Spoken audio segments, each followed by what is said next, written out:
Bonjour à tous et bienvenue à vous sur notre chaîne YouTube si c'est votre première fois.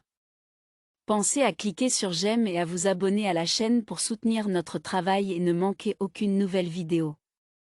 Je vous souhaite une agréable écoute. Les nouveaux chiffres du marché immobilier 2014 de Vancouver viennent tout juste d'être publiés. Le mois de janvier a été un mois solide pour la croissance, les chiffres restant à peu près les mêmes que le point culminant de 2013. Cependant, les experts s'attendent à voir plus de croissance au fil des mois en 2014. Selon Vancouver Market Report, les marchés sont actuellement 12% de moins que la même période en 2013, mais cela ne signifie pas qu'un glissement du marché du logement est en cours. En fait, les chiffres de l'année dernière ont été grandement influencés par un pic des nouvelles constructions et des ventes de maisons individuelles, chiffres qui ne fluctuent pas autant que les autres prix de l'immobilier. Cette année, on s'attend à ce que les ventes d'appartements en copropriété et les nouveaux projets soient le principal moteur de l'immobilier. Bien entendu, il n'y a pas que le prix des maisons qui fluctue, il y a aussi le type d'acheteur que Vancouver attire.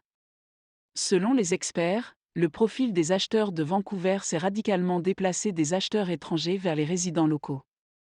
Il semble que les personnes des villes et des États voisins s'intéressent de plus en plus au déménagement dans la ville la plus chère de la Colombie-Britannique.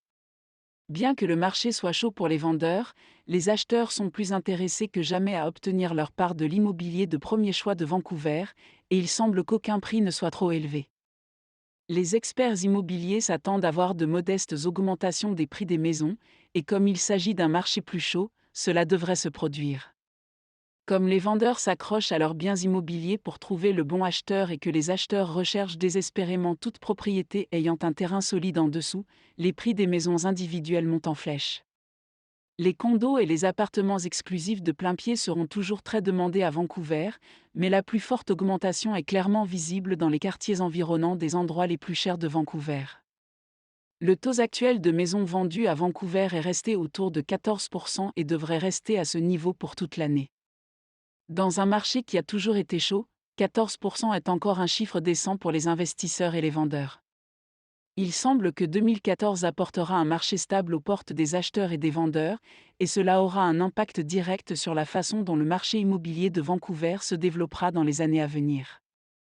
Une nouvelle croissance, moins d'investisseurs offshore, et plus de maisons appartenant à des locaux est une bonne chose pour la ville et aura un impact positif sur les résidents de tout Vancouver.